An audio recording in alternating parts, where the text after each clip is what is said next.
What's going on, everyone? Welcome into Forward Progress. It's the Week 6 Best Bets edition here on the Forward Progress YouTube channel, part of the Hammer Betting Network and presented by Fanduel. It's our usual crew here, Rob Pizzola alongside Suma, upper right-hand corner, Judah, bottom right-hand corner, and Hitman in the bottom left. I tweeted a little prelude to this today, but this week is going to be a little bit different.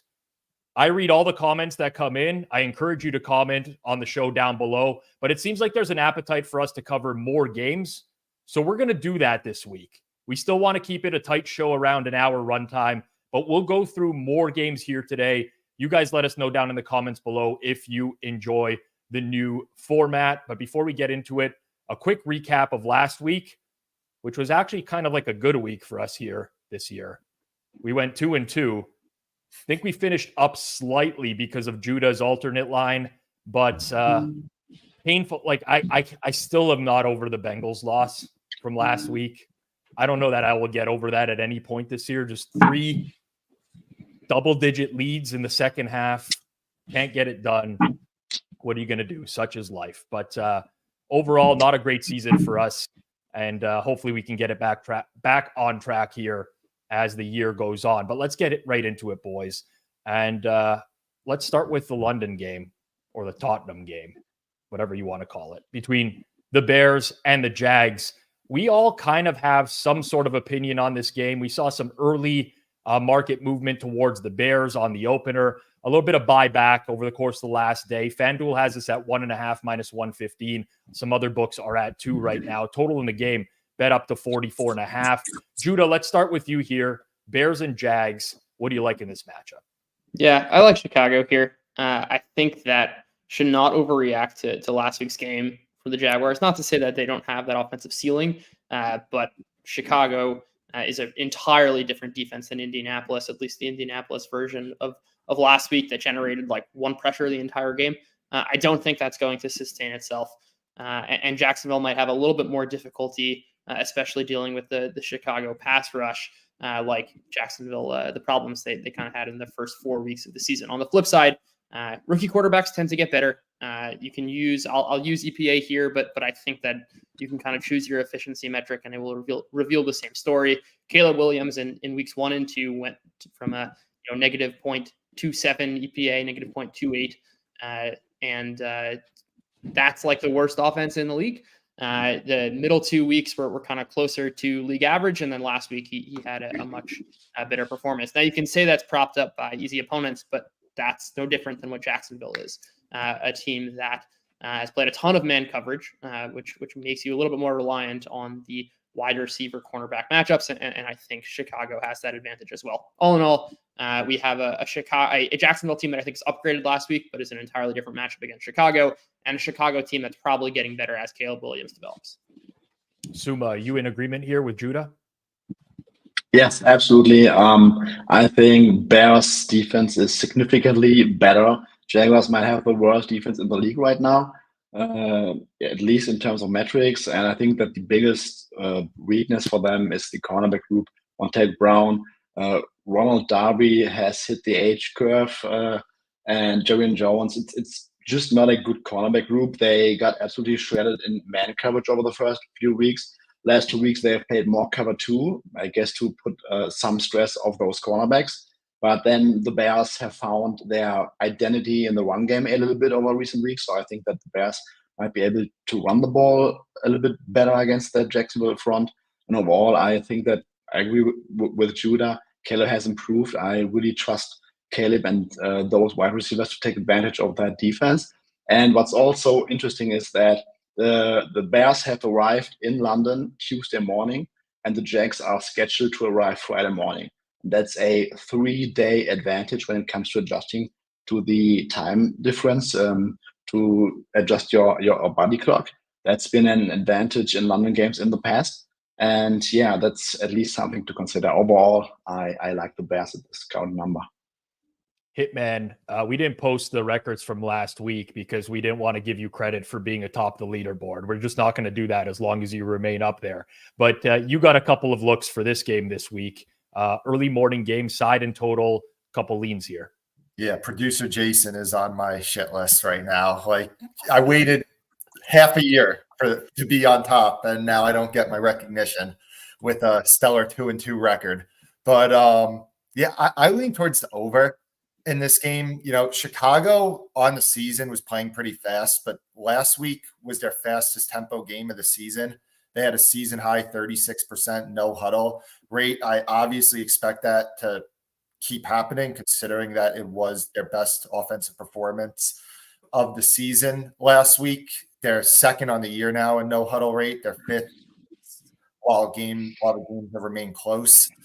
Playing a Jacksonville defense that has just been absolutely shredded week in and week out. They're allowing a league high of 20-plus yard plays per game. They're allowing opponents to score on 50% of their drives. Their defense is man coverage heavy and very aggressive. And one thing we know about Chicago's skill position players, they have the guys that can beat man coverage. Teams are top 5 in situation neutral pass rate against Jacksonville, so they have been a pass funnel. And then Jacksonville, you know, this probably says a lot about the Colts defense, but it's impressive nonetheless that last week Trevor Lawrence is coming off a week where he had an absolutely insane 97% catchable throw rate. He was pressured on only one of his 34 dropbacks. Could be getting Evan Ingram back this week. Brian Thomas has been evolving into a legit deep threat. With all that said, I kind of just want to see where the number goes. This was bet up pretty early in the week on Monday. There has been some buybacks on a lot of moves on Mondays this year. So just kind of seeing where the total gets to, but I am initially leaning towards the over. Yeah, I'm leaning opposite Suma and Judah on this one. So I haven't bet it, and I want to make that very clear that I haven't just yet. I was kind of waiting, and all that early money on Chicago was hoping. I mean, listen, there was a lot of false hope that potentially we would touch 3. But we saw a lot of one-way action in the London game last week towards Minnesota. Got out to like a -2.5, -120 in that game. For starters, I mean, this is really hard to quantify and a little bit narrative based, but Jacksonville's been traveling to London pretty much they've had 11 games and 10 trips to London since 2013. Some of that was the previous coaching regimes. I get it, but they won both their games there last year against Atlanta, against Buffalo, back-to-back weeks. They're kind of acclimated with doing this trip pretty regularly. I think that they have that working in their favor. I don't think, as much as Doug Peterson, I think, has lost it, I don't think the Chicago coaching staff is much better altogether. You're likely going to get Evan Ingram back for the Jags this week, which I think is a big addition that they've been missing over the past couple weeks at tight end. And I'm keeping my eye on this Bears secondary as well. You know, last year, Chicago secondary, they went through some turmoil with injuries. The defense was bad at one point. Jaquan Brisker didn't make the trip to London. Terrell Smith is a depth corner. He's hurt. Not a huge deal, but Kyler Gordon's dealing with a foot injury now. He barely practiced today. It's worth keeping an eye on because the backup there's Josh Blackwell.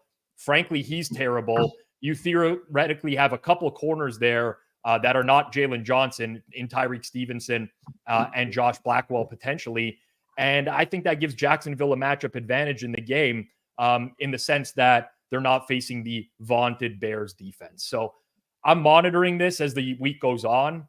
In all likelihood, I will end up with a bet on the Jags, but it will be a small one relative to some other stuff that I'm betting this week. So we started out here with a split opinion game. We'll move on. Washington and Baltimore. A lot of people really looking forward to this game. Numbers kind of hung out where it opened up earlier this week in the 6.5 range. We have seen a little bit of movement towards the under in this game on the total. It got bet down a little bit. Suma, we'll start it off with you here. You're taking a look at the side.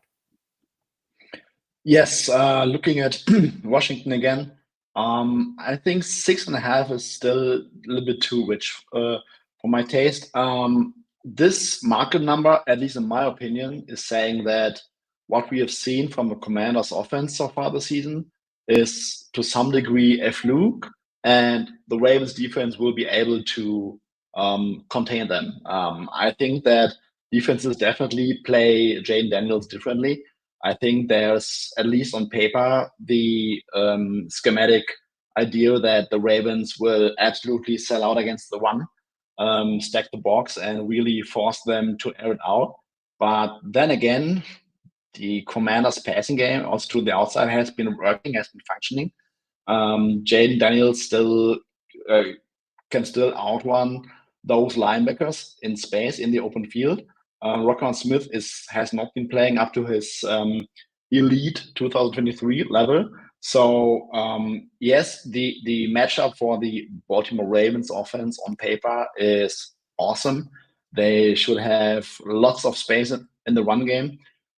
They will put up points, but I'm at a point this season where I have a decent sample size on the Commanders offense probably being really, really good. And I cannot really get to 6.5 here, even though I think that matchup wise, the Commanders will have the toughest task of the season, maybe on both sides. But the Ravens defense has also been underwhelming, and good offenses have had quite some success against them. So yeah, all that being said, I think 6.5 is a little bit too rich. And at this number, I lean to the Commanders. Yeah, I'm with Suma on this one.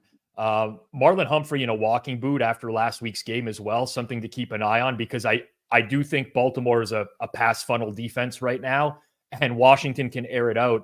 I'm going to go with a trend here, not because I love the trend, but to illustrate another point. Lamar Jackson, 32 career games as a home favorite of 3.5 or more, 11-21 against the spread. Now, again, I'm not just buying into that trend, but I'm buying into a more unique distribution for the Baltimore Ravens. I think oftentimes Baltimore offers good value on the money line, but there are a lot of cases where they cannot blow other teams out. They get very soft with leads late in the games. And we've seen a lot of distributions more towards zero in Ravens home games because of the fact that this team just struggles to put other teams away. That's been something under the Harbaugh, Lamar Jackson regime as well. So I like the Commanders in this spot. I think they've been perpetually undervalued for the entire season. Judah, I know you had some thoughts on the total in this game as well. Yeah, I think that when you kind of consider maybe the two most over teams in the NFL, it might be these two. I think the Ravens defense is extremely overrated by the market. The Washington defense has been pretty terrible all year. The Ravens and Washington might have the number 1 and 2 offenses in the league. Washington also plays with a ton of pace. I see this as a spot considering both the ability for sustained drives and the explosive nature of both of these teams to be able to rack up points. I think these are two teams that might have the highest total when they play each other, and we're still only sitting at 51.5. Yeah, it's interesting when you get these like really high totals nowadays in the NFL. I don't actually have this as an exact percentage, but it seems like 4 out of every 5 get bet towards the under. People just struggling to get there with the over, but I do think it's going to be both offenses moving the ball here. Judah, we're going to keep it with you as we move on to our next game. We got the Cardinals and we got the Packers. Pretty interesting game all around because Packers are installed as roughly 5-point favorites in this game. We got 5.5 at Fanduel right now. Total in the game has seen some market movement today. Got bet all the way down to 47. A little bit of buyback into the over here. You were looking at one of the sides in the game here, Judah. Yeah, I liked Arizona. I think I probably prefer the money line at this point, and the spread has been bet a little bit. I think when you consider these two teams fundamentally, I think their 5.5 is too large a gap. I mean, Arizona has been better offensively in most efficiency metrics, and that's kind of including Green Bay having some of their better games with Malik Willis. I don't think Jordan Love is fully healthy. That matters. I think the defense is mispriced relative to market, where this pass rush has really not gotten going at all. Rashawn Gary's a huge name. He's really struggled this year. They're not doing a great job generating pressure. Obviously, the Arizona defense is extremely vulnerable, but I think Jordan Love is the type of quarterback who's pretty volatile, and you need to hit on a lot of these deep plays, and you're going to see a lot of turnovers in a similar fashion to what he had this past week, which is to say there's a lot of randomness and variance that I think can create a left tail for the Packers. And I think the Cardinals are a perfectly capable offense. You can kind of see multiple game scripts in which Arizona wins here. But at the end of the day, I think 5.5 is too much for where these two teams are right now. Yeah, it's interesting you mentioned the volatility because that's my look in this game. I'm going to be playing the Packers on some alt spreads. I'm actually going to go young Judah style right here. But Something like minus 14.5 plus 310 to me. The Packers are a very boomer bust team. There's a very wide range of outcomes. They're extremely reliant on explosive plays in order to produce offense. And I just don't think Arizona has the defense where they can prevent those explosive plays from happening. You look at Arizona's D this year. I mean, their success rate that they've given up through the air is 57.4%. That's 5 percentage points worse than the second worst in the league, which is the Carolina Panthers. So I get that Jordan Love hasn't looked right. They also haven't, I mean, their defense was primarily responsible for beating the Rams last week. That was without Jair Alexander, who's likely going to be back here. But I mean, this to me has the semblance or the feeling of kind of the quote unquote get right game for the Packers, where I just think that they match up well and they can take a lot of deep shots against this Arizona team. So listen, it's a long shot. We're talking 3-1 or more, but I do think that is a price that I'd be worth taking on the minus 14.5 on Green Bay. You can go smaller alts if you wanted to as well. We're moving it along here. We got the Titans and the Colts. We got some news today from the Tennessee Titans, which was Will Levis will play. Indianapolis injury report. Looks like Michael Pittman and Josh Downs not practicing. Hitman, we'll lead with you here. You had some thoughts on this game. Yeah, I'm leaning towards Tennessee in this game. It's crazy. Like, this is a Colts team that's just been so injured in recent weeks, specifically on the defensive side of the ball.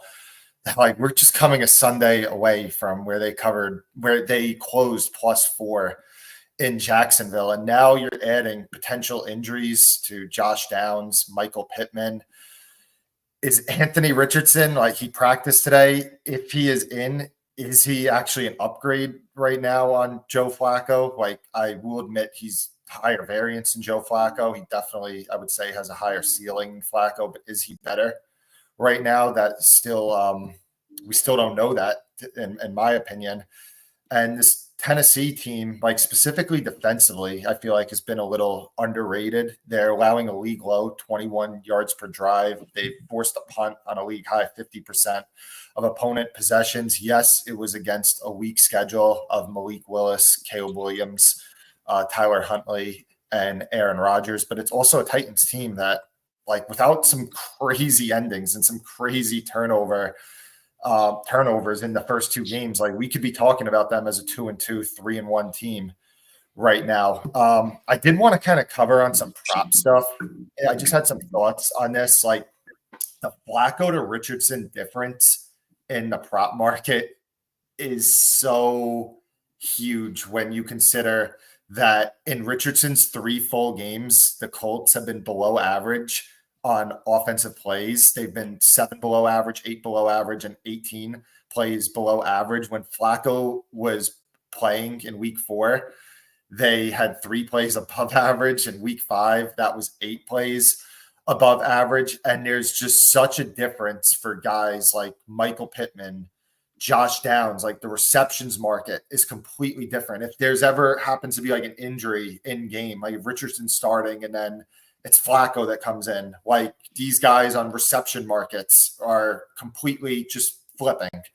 The running backs in the pass game, like when Jonathan Taylor's in, or if Tyler Goodson, Trey Sermon, whoever the running back is, it's just a complete 180 on the prop markets with Richardson and Flacco. So just some thoughts I had, like, to be cognizant of it, especially if Anthony Richardson has left 4 of 8 career games through injury. So, like, if it ever happens in a game, some looks maybe, like, I think the Colts are more of an over team when Flacco does come in to the games as well.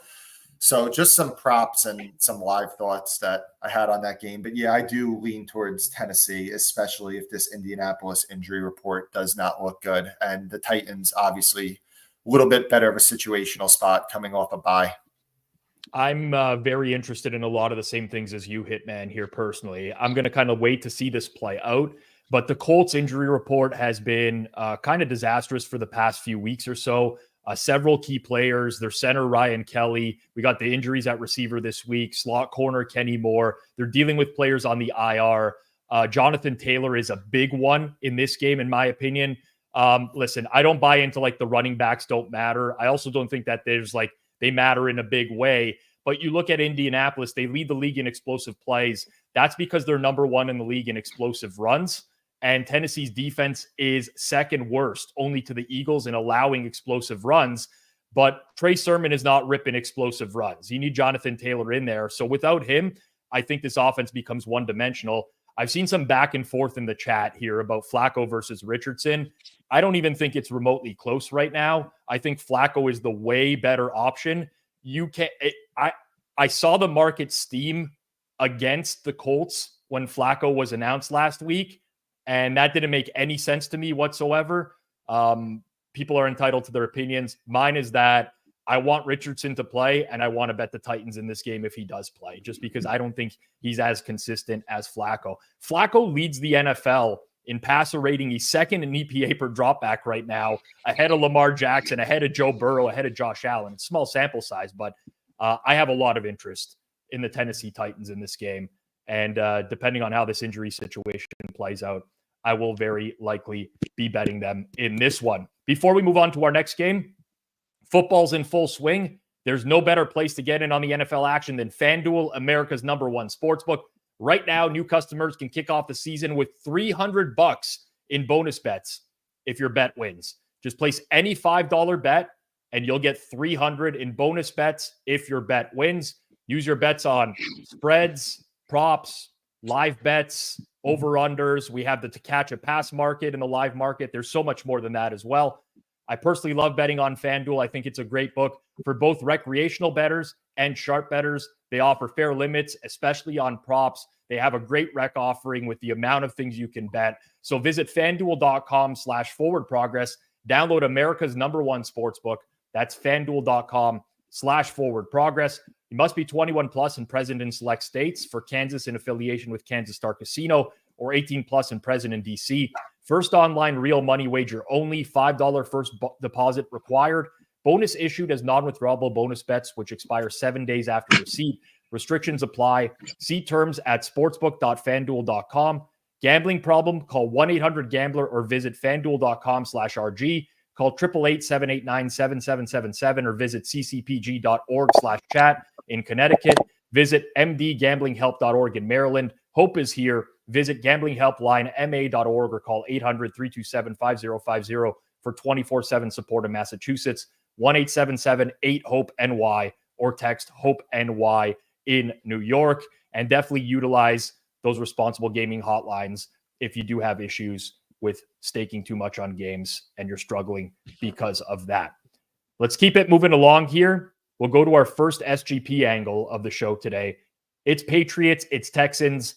We know Drake May is playing in this game now. Didn't see a bunch of market movement on the announcement. FanDuel line is a flat 7 with Houston favored on the road. Total 38.5 at FanDuel, juice towards the under. Suma, you had some SGP thoughts here. Yes. So everyone knows that the Patriots offense was completely bad over the first 5 weeks. O-line did not hold up well. Brissett ate so many sacks. Wide receivers do not seem that great. So the spread gives us the median projection of the market. But we have some interesting tail angles here, because what if Drake May is actually pretty good and might surprise us all, even against a very stout Texans defense? What if Brissett made the offensive line worse than it actually is? So I think there is a scenario in which Drake May comes out and is playing actually pretty decent and strings together a few scoring drives and deals way better with pressure, has better pocket awareness than Jacoby Brissett. Maybe those receivers look better. So in that scenario, the Patriots might have a decent shot at winning, because the Texans, no Nico Collins, while I think CJ Stroud is doing some amazing stuff, something with that offense is structurally wrong. They cannot move the ball on early downs. They try different stuff in the one game, cannot run the ball at all. And it basically depends on CJ Stroud playing hero ball, evading pressure. Their offensive line is not holding up very well. So in that scenario, in the tail scenario in which Drake May has a very good game, the Patriots will have a very decent shot at upsetting the Texans. So I'm looking to string together some SGPs around Drake May, alternate passing yards, maybe 2+ passing touchdowns, paired with New England -2.5 on the alternate spread, and try to build up some decent odds there in case Drake May will just surprise us all. Yeah, I love that look. So I talked about this with Clive Bixby on the Sunday night watch along when we were previewing this game, because we didn't know if Brissett or Drake May was going to start in this one. And I think New England money line is a valuable bet right now. +260 at FanDuel. There's some +265s out there. But I think anything of 245 or greater is a decent bet with that fat tail outcome for the Patriots. We don't know what Drake May is. We know what the Patriots offense has been this year. That's a 13% explosive drive rate. An explosive drive is defined as a drive that contains a play of 20 or more yards. There's only 4 teams in the league under 20%. It's Browns, Patriots, Dolphins, and Jets. There's upside here. Like, everyone wants to talk about Drake May is going to get killed behind this offensive line. That's within the realm of possibilities as something that can happen. But we know that with Brissett, this offense couldn't move the ball. Yes, they don't have weapons, but I think that there is certainly a possibility here that he has a lot more success, creating explosive plays. And on the other side of the ball, Houston is not impressive offensively right now. They have a very high 3-and-out rate. They still get into that second down and long running situation more than any team in the league. Bobby Slowick loves to run on 2nd and 8 or more yards. The Pats defend the run well. So you can get game scripts here where Houston's trying to convert 3rd and longs without Nico Collins. Of course, they might be able to do that because CJ Stroud is a great player and they still have weapons. Patriots are a pass funnel defense, but I think that there's some upside with New England, and I would rather do that than take the 7, honestly. I'd rather just bet New England money line here and just fingers crossed, hope that you get nice first career performance from Drake May in this one. I see a lot of nodding around here. That makes me feel good about it. Both Judah and Hitman as well, with the nod on that one. I mean, it's like, what's the probability that Drake May is that much worse than Jacoby Brissett?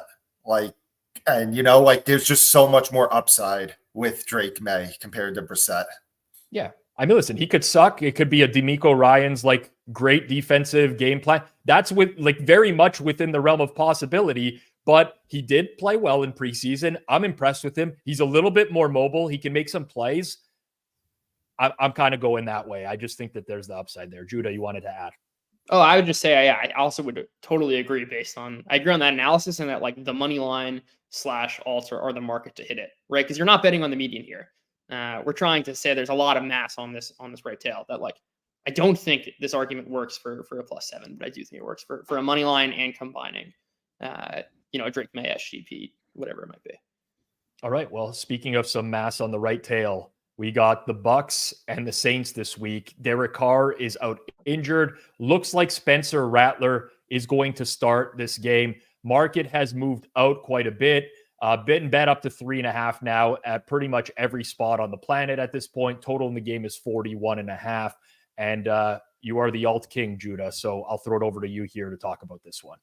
That's far too generous, but I think in a similar style of argument to we don't really know how good Spencer Rattler is, and I think it's less about just kind of throwing our hands up and saying it's going to be we don't know how good this quarterback's going to be. Let's automatically bet the alts. I think when you look at the production for New Orleans, and a lot of the reason why I was so high and I am still high on them relative to market is that they did a bunch of things schematically that allowed Derek Carr to play very well, or they do not have a particularly great offensive line on paper, yet they're seeing some of the lowest quick pressure rates. I think what that kind of leads me to believe is that there is a range of possibility for any quarterback to kind of step in. And we don't really know how good Spencer Rattler could be, but the situation I think is better than the market is anticipating. And at least there is a range of possibility, especially when you consider that this team is really designed to beat you deep with Chris Olave and Rashid Shaheed. to hit on a bunch of these deep balls, which I think are going to get you the yardage that you would need. The props are not yet open. I imagine they're going to open in the like 180s or 190s. But schematically, this is a team that I think you can win with. And it's not as if the Bucs defense is overly impressive. Obviously, we just saw them give up 500 passing yards to Kirk Cousins. It's not been a great run defense, though improved with Vita Vea. And I think we can see Spencer Rattler step into what we don't really know how good the situation is, but I think could be better than anticipated. And if Spencer Rattler's any good, this is a spot that's mispriced. Yeah. Don't hate the look. I mean, full disclosure, me and Suma bet the Bucs on the news, but there's a very, very different number. And I think at this point, we've seen this over the past few years in the NFL, especially where the number moves out quite a bit. And if you were to buy back at like the highest price in market on the backup quarterback making the start, you would have had some success over time. I do read all the comments in real time. Just want to revisit the Drake May conversation because Ekchef said there's very little upside with a rookie QB in a first start. So I would strongly disagree with this. And I've run a lot of analysis on this. Not all rookie quarterbacks are created equal. And there are certainly a lot of bad ones that start that turn out to be terrible. There's all sorts of things to look at here, but draft position is obviously one of them. Scouting reports coming from college to the NFL and specific characteristics. So I would agree that in some cases there is very little upside, but there are certain quarterbacks that meet criteria where they actually have massive upside. And I do think Drake May is one of those. Judah, you wanted one of the comments as well to respond to him. Yeah, there are a couple of comments here, which I think are fair criticisms about the scheme and the offensive line. I think the point that I'm trying to make, and this applies more broadly to the NFL in 2024, is that you can mitigate bad offensive line play in multiple different ways. The Dolphins with Tua Tagovailoa throw the ball in 2.3 seconds. They have a bad offensive line. San Francisco has had a bad offensive line for a number of years. Green Bay does not have a particularly great offensive line. All of these teams still have found ways to avoid quick pressure. New Orleans is in that same category, which I think just means that the offensive line play matters a little bit less to a team like the Saints than it would some other team that's not scheming up quick pressure. That's how I think you can possibly get around it. Fair enough. Keep it moving here. Browns and Eagles. It's been one-way action. I can't say that necessarily surprises me with the way that we've moved at the majority of books. FanDuel still hanging out at 8.5 right now. Total in the game is 42.5 in this one. Bet down a little bit from earlier this morning. Judah, you had some thoughts on the total here. Yeah. I mean, the Cleveland Browns offense right now is an absolute disaster. This is a defense that also I think is playing fine. I think they're probably overrated, but is still a top unit. And this is not a Philadelphia offense that's trying to take a bunch of chunk plays, throw a lot of passes that are going to create incompletions. They're happy to sustain drives, try and march down the field, rely on the run game. Sure, they might have some explosives in there, but I think when you think about the context of what 43.5 means in today's NFL, I don't think it's like an offense that basically can't score 14 points without a defensive touchdown, and an offense on the other side that's been good, but is going up against a pretty good defense and is not a team that plays towards play volume and overs, but is a team that wants to sustain long drives. I don't see the Eagles needing to press the gas here. It is an 8.5 point spread after all. 43.5 is just too high in the context of 2024. Yeah, I somewhat agree with you. I have just kind of a different take on it. I would rather personally play Cleveland under their team total. It's low. It's 16.5. I actually think the Eagles defense is underrated. They had a pretty tough stretch of opponents early on in the year. One thing I saw via True Media earlier today, True Media started tracking QB EPA back in 2007. Deshaun Watson's first 5 weeks of the year, QB EPA are the worst of any quarterback since they began tracking. That's 596th if you're keeping track of how low. That's how bad it's been from that perspective. So Browns team total under. Also, listen, I hate going on shows and talking about like Wong teasers and fitting the teaser strategy. FanDuel is at 8.5. They do charge a little bit more for the 2-game 6-point teasers, but I kind of lead to Philly on the spread here. So I think that there's additional value in using Philadelphia in a teaser here down to 2.5. I really don't see many scenarios where Cleveland is able to win this game. especially because I do not think they will pull Deshaun Watson at any point. I think there's been an ownership decision that's been made there. Watson is playing. You likely don't see Winston. So that's where I'm going in this game. Use Philly and teasers. I like them with Jacksonville. I like them potentially with the Jets as well, or Cleveland team total under.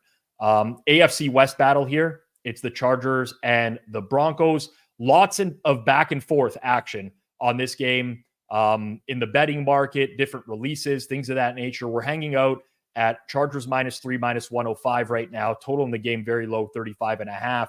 Hitman, we'll start with you in this one. I know you had a release at a different number, but it was the Chargers, and you can make a case for them.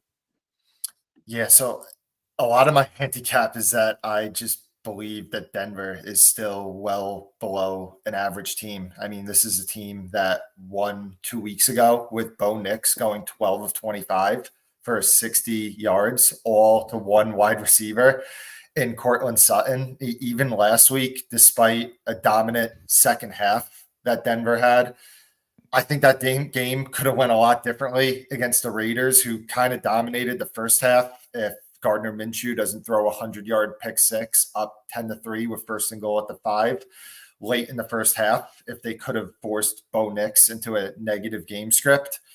This is an offense that just still has a bottom 5 quarterback, I would say, surrounded by a bottom tier supporting cast. How sustainable is it for the defense to just continue to carry them in these games? And there's a lot of talk about Denver's defense.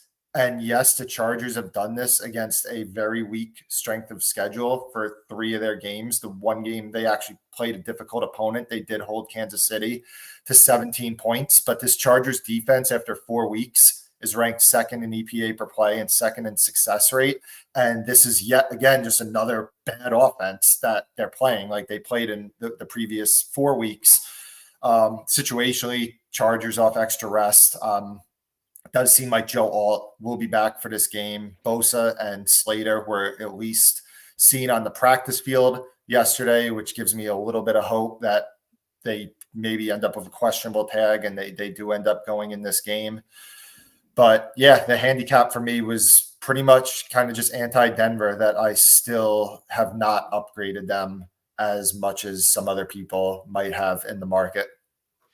Interesting. Judah, you wanted to go the other way here. Yeah, I think that the kind of numbers on LA and especially their defense are really, there's too much weight on the Carolina game where they had passing the ball in negative 0.90 EPA per play allowed. That's obviously not sustainable. In week 1 against Vegas, it was negative 0.17. Against Pittsburgh, it was 0.1, and KC was about 0. Meanwhile, Denver has actually, choose your efficiency metric. They played mostly like pretty solid offenses now, and have been far better against the pass. This is a team which plays a ton of man coverage, which is going to be more a reflection of the talent on the field. And I don't think that LA has anyone who can separate against these Denver corners. I think these two teams profile very, very similarly. And yes, Justin Herbert is like the better quarterback, but I think that's kind of what's driving this price. And Bo Nix also, I do think it should be noted for the style of play that Denver kind of operates. He does not take sacks, which I think is a huge credit to him, and also allows for fewer drives to just stall out immediately. And when you're playing this kind of field position game, these are the types of things which matter a little bit more to a team like Denver than to some other explosive team like, I don't know, the Bills or something. But I think the main kind of handicap here is that these two teams profile very similarly. And like the market is suggesting that there's a 4.5 point difference between these teams, 4 point difference between these teams, accounting for home field advantage. And I just don't think that's well founded. Yeah. Interesting. I think for me, the opinion on the game is going to depend on how the injury report plays out for the Chargers. It's possible that the bye, they get all of these players back. And that was the early enticement for me when I saw the opening line on Sunday night. But now that we're out to 3, if there are players that are missing on the O-line, especially Rashawn Slater, that would potentially pivot me towards Denver at this price. Suma, the total's really low in this game. So I'm curious your thoughts on this one, because you wanted to talk about the total here. Yes, sidewise, I'm also around 2.5, so I'm lean towards Denver slightly. I still like the total under at 35.5. I really think this is two underwhelming offenses against good defenses. Judah has laid it out perfectly. I'm not sure that a Greg Roman coordinated offense is going to be able to handle all the different looks and blitzes that Vance Joseph is going to throw at them. And then you got Riley Moss and Patrick Surtain, who can pretty much lock up anything that the Chargers have at wide receiver. So I think this is going to be a run-heavy approach from the Chargers. Rashawn Slater might not make it this week. So offensive line will also be still weakened. But the Chargers really struggled to move the ball in games against somewhat decent defenses. They really struggle to convert serious in terms of serious conversion rate. They are pretty low. And I just don't see them having much success offensively. But the same goes for the Denver Broncos. The Chargers defense, they were pretty good. They have done a phenomenal job. Joey Bosa likely going to be back. And I think they will really try to confuse Bo Nix and throw all those different post-snap looks at him, which they also had success with against Patrick Mahomes. So yeah, I'm just struggling to see many touchdowns scored in this one.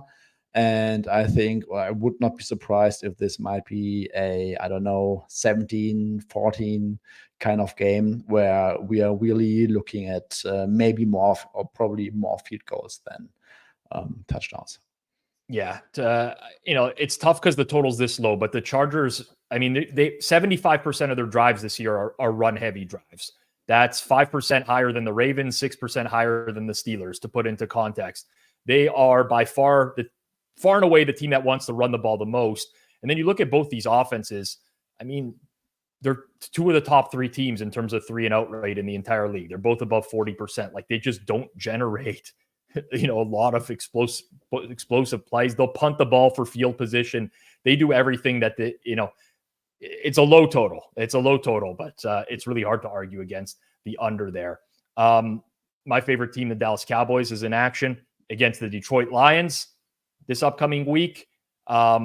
Interesting matchup here. We saw Dallas in prime time. They really steamrolled the Steelers, even though it came down to the final play or the final drive of the game there. Detroit coming in off a bye. Suma, we'll lead it off with you here. Market is Detroit -3, -115 in this game.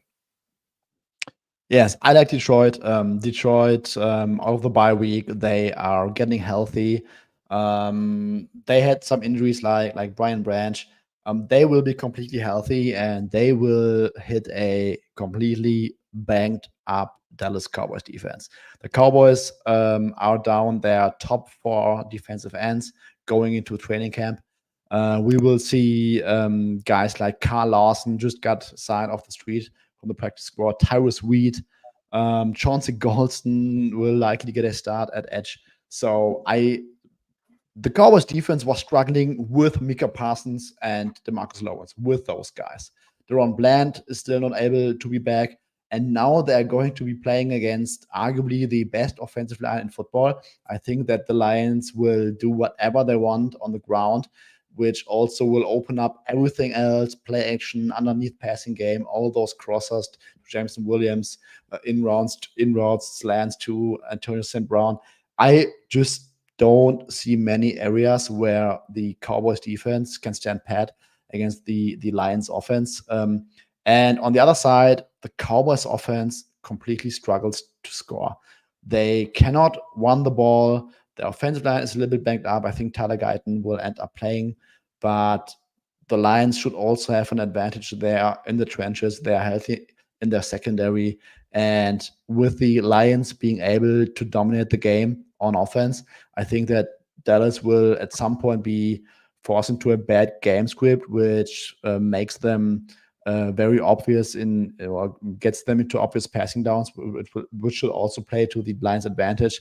And overall, I think with the current injury sheet for the Dallas Cowboys, it's just a terrible matchup for them at the wrong time. I remember back to last year's matchup. Obviously, I'm a Cowboys fan. I watch every game, but that was kind of a fluke win for Dallas with Detroit fumbling inside the 1-yard line in that game. I don't know if you had some bad experience with that, Judah. It seems like you remember that one pretty clearly as well. There's one thing I'm very confident in this game, and that's Detroit scoring points. Their team total is sub 28 right now. It's 27.5 at Fanduel, slightly juiced to the over. I think that that's a really solid bet. People seem to be fixated on, like, how will it's minus 110 here. How will the Detroit, like, are they going to run the ball? Is that going to be some sort of game state where they slow it down? Detroit's actually been a really pass heavy offense this year relative to a lot of other teams in the league. But if they decide to run the ball, they're going to have success. This O-line against this D-line is as bad a matchup as you will see in the NFL this season. So I'm looking at Detroit to score points in this game. I'm playing their team total over 27.5 in this one. Before we get to futures and best bets, we do have Monday Night Football, Jets and Bills. Suma, you're our resident Jets fan in this one. We saw the Bills injury report today. Did not look good. Khalil Shakir did not practice. Ed Oliver didn't practice. James Cook didn't practice. Curtis Samuel out as well. Not out there today. What are your thoughts on Jets and Bills on Monday Night Football? So how could you possibly fade a team that just had a players-only meeting? That's like a 100% success rate, historically speaking. Joking aside, I think this is a much better matchup for the New York Jets because the Bills are more and more showing us the weakness of their offense, and that's their wide receiver struggling to generate separation. Khalil Shakir would be a big factor in this game, especially with the New York Jets slot cornerback Michael Carter maybe not playing with a hamstring injury. So I think Khalil Shakir would be a big loss for the Bills. And then DJ Reed is playing a phenomenal season. So you got guys like Mac Hollins, Kian Coleman being locked up by DJ Reed and Sauce Gardner. I think that the Jets defensive line is playing much better than I expected them to be with all the offseason departures. And I think they will make it very, very tough on Buffalo's offense. And on the other side, I also think that after playing the Broncos and the Vikings, this offensive line will be able to deal much better with the Bills pass rush. And I also think that Aaron Rodgers should have more success against this Bills coverage unit. So all in all, aside from the narratively motivational angle after firing Rob Pizzola, I think that this matchup is much better for the Jets than in recent weeks. And I think they have a very, very decent shot in this one. I actually like the Jets on 2 and 2.5. All right. We've covered the games that we have opinions on this week. We've left out, I think, 2 or 3 of them. Raiders, Steelers for sure. Bengals, Giants. These are just games where we don't really have much going on right now. So we'll try to do this going forwards every week. If we have an opinion, we'll cover it. We'll get to as many games as we can. We're going to go futures, rapid fire style here. Hitman, it's on you first. Your future for week 6. What do you like and why? Dallas Cowboys under 9.5, because I think Judah gave it out last week. So I'm just going to copy it. No, I actually have a little bit of analysis. Overrated talent next to, or not even overrated, just a lack of talent around CeeDee Lamb on offense right now. The defensive line injuries that they're having, I think it's going to be exposed against non-Steelers like quarterback competition. Even the Giants move the ball seemingly at will at some points during that Thursday night game. This division just ended up being a lot tougher than expected. Like, I've very slightly lowered Philly from the start of the season, but obviously Washington's been massively upgraded. The Giants have been slightly upgraded as well. So, a little late to the party, but give me Dallas under 9.5 wins, minus 134. Of course, he would fade my favorite team. Classic Hitman move right there. Classic. Trying to stir the pot a little bit. Judah, you actually have quite a long shot bet. Someone asked any players' futures. Here's one from Judah. Yeah, Patrick Mahomes, most passing yards, 31-1. Mahomes is like 200 behind Geno Smith with the lead. Yes, he has the Chiefs have not been as high octane in offense as they've been in the past. Yes, there have been some struggles, but also I think Monday Night Football was a good reminder that, like, the sample that also could be most relevant to the Chiefs is the previous 7 years of data that we have on them being the best offense in the NFL and the best team in the NFL. And it would not be surprising at all, I think, it's 29 to 1 now. It would not be surprising at all to see the Chiefs, as the season goes along, continue to. That is amazing to watch in real time. Amazing. It happens. That's why you got to watch the show live, people. That is incredible. But this is Patrick Mahomes. You don't need to make this overly complicated. He's the best quarterback in the world. We're getting extremely long odds at something that can change so quickly. He's doing it with Juju Smith-Schuster. There's a large sample of evidence to suggest that the Chiefs can be the best passing offense in the NFL. At 31 to 1, when he's only 200 yards behind right now, is a price I'd want to take. All right. I'll go next. I'll keep it really quick here. I'm betting the Bears under 7.5 at plus 128. I think we've just caught them off of this stretch of the Colts, Rams, Panthers, 3 teams dealing with significant injuries. And everyone's talking about how Caleb Williams is getting better week to week. He's playing a worse defense week to week. I could have potentially waited till next week to pull the trigger on this because, you have Jacksonville's defense this week, but I think this line is closer to a coin flip than the line suggests. The Bears, 6 of their final 7 games this year are divisional games. The non-divisional game will be Seattle. They also have to go to Washington in a few weeks. I'm just not entirely sold on Chicago's offense right now. I think people are drastically overrating it. So I'm taking the Bears under 7.5 wins at plus money. Suma, your future here. Yes, going bold, going with the Jets to win the division, plus 350. First of all, I've been one of the biggest critics of this team in recent weeks, but I will say the defense is fine. And the offense, it cannot potentially get worse than that. Aaron Rodgers said today he's open to changes in play caller. We'll see what that means. But they're also, I think, front runners to trade for Devontae Adams. If they are able to trade for him, I think it will alter the offense because the Jets are playing the old Green Bay Packers Rodgers offense. And you simply need another decent wide receiver who can win on the outside, where Rodgers has built trust with in the past. I think that a Devontae Adams trade would really boost this offense because they are just playing that old school Rodgers ball. And then they are short home dogs to the Bills this week, and they're playing for the division lead. If they win this week, they will lead the division. And the upcoming schedule is not that tough. I mean, after Buffalo comes Pittsburgh, New England, Houston without Nico Collins, Arizona, Indianapolis, Seattle, Miami, Jacksonville. So that's not a really, really strong schedule. And like I said, short home knocks against the Bills. They might even be in the division lead after this week. All right. That's our futures for this week here. We've been doing this show for a while now. Hitman has been part of this show for a while now. We have a first on Forward Progress Best Bets. It is Hitman batting leadoff for the best bets. First time it's happened in the history of the show.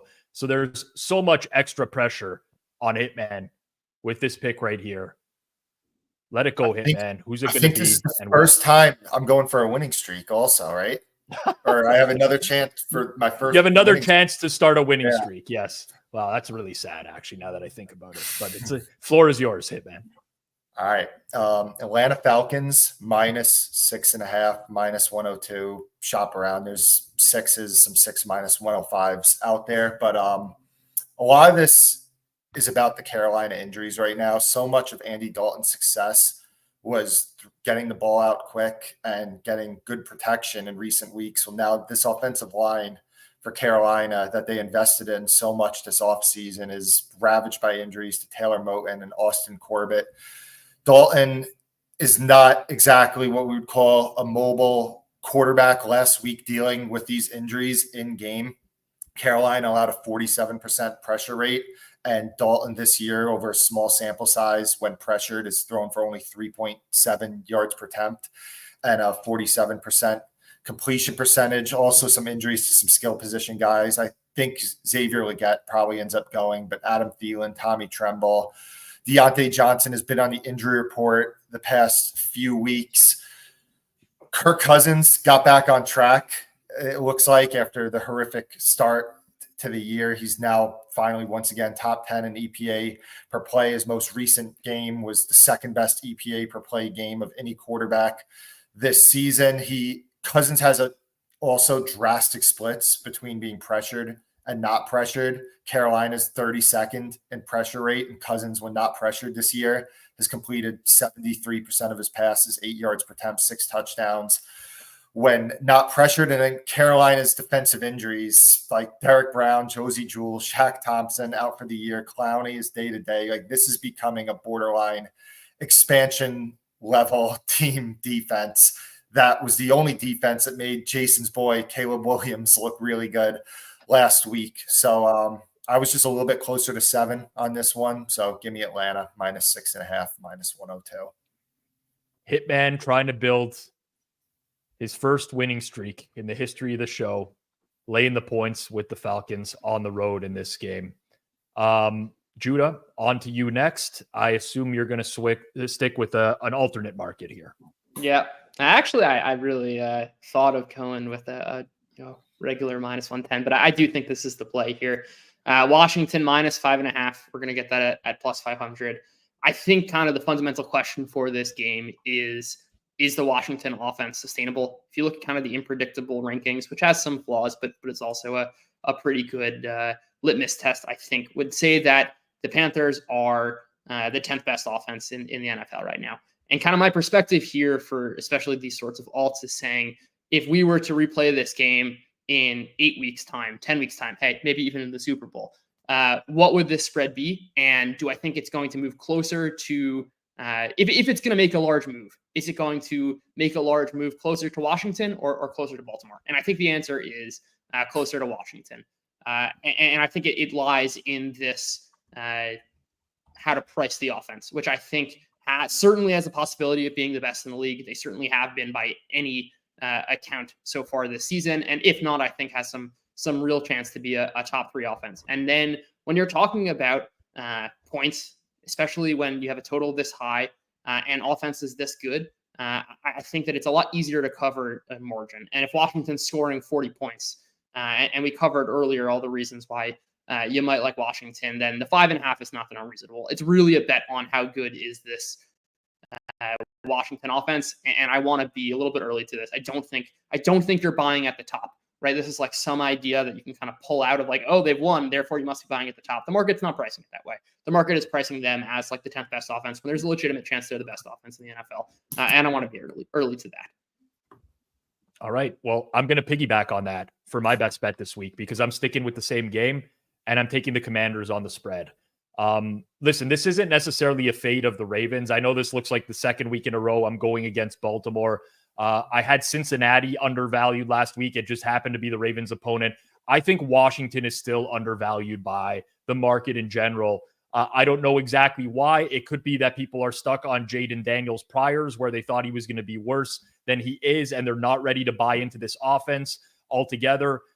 I still really believe in this offense and their ability to move the ball, especially on a defense that is a pass funnel defense. Of course, I'm always concerned with the Commanders' defense. I'm not willing to buy into the Commanders' defense just because of their performances over the past few weeks, because this particular matchup, I think that Baltimore will be able to run the ball, but that also shrinks the game a little bit for a team that needs to cover by margin. Earlier in the show, I mentioned that the Ravens have struggled to cover in these positions, bigger types of point spreads. They let other teams back into the game. They play really soft when they have the lead. There's a variety of factors here that get me onto the Commanders at this price. Full disclosure, not the best edge I've had for best bets this year, but it's my best bet on the board right now. I'm taking Washington getting the points. We'll end it off with Suma here. Suma, you are putting together a 2023 Hitman streak right now. This needs to turn around real quick, or else we're going to have to make new t-shirts that have your face instead of Hitman's face on them. So give us a best bet this week. Hopefully a winner. Who's it going to be and why? Trying to do everything for the merch here. I'm going with the Cardinals at Green Bay. Fanduel is at +1.5 juiced. I will just call it +5 because +5 is more of a consensus number right now. I like Arizona here. I think this game is about weighting priors versus in-season data. Going to the season, I was extremely high on the Packers offense, but I think that Jordan Love has not played well at all. When you especially compare these two offenses, I mean, my prior on the Cardinals was not high, but I was quick to adjust if I saw like a top 10-ish kind of offense from them. And when you just compare these two offenses right now after 5 weeks, out of 35 qualifying quarterbacks, John Love ranks 26th in success rate, 18th in EPA per play, more boom or bust, 23rd in PFF grade for reference. Kyler Murray, 9th, 8th, and 5th. When you look at the run game of both offenses, excluding designed quarterback runs, so no runs with Malik Willis or Kyler Murray at all. Green Bay, 24th in success rate, 15th in EPA per play. Arizona, 9th and 10th. Even a better run game. Kyler Murray has only run the ball 12 times this season, 6 times against the 49ers. They might be incorporating that more and more into their offense. So I think that, at least for myself, I think that Arizona's offense, when compared to Green Bay, might be a little bit mispriced here. And the Green Bay Packers defense, Judah has expanded. Their pass rush is close to non-existent. Rashan Gary is having games with 0 pressures. Don't know what's going on there. Packers defense is not great. I think that the Arizona Cardinals will score in this one, and I just don't have that much of a difference between these two teams. I'm closer towards 3.5 on this one. All right, that's going to do it for our NFL Week 6 Best Bets show. Thank you for tuning in. If you enjoyed the content, don't forget, hit the like button down below. Subscribe here to Forward Progress on YouTube. You can also catch us on Spotify and Apple Podcasts with our betting insights every week. And drop your thoughts and picks in the comments below as well. Let's keep the conversation going. I read everything every week, so let's keep it going. For myself, Rob Pizzola, for Judah Fortgang, for Suma, for Steve Fezzik's nephew, Hitman, best of luck this week, everyone. As always, bet responsibly, and we'll see you next time. Peace out.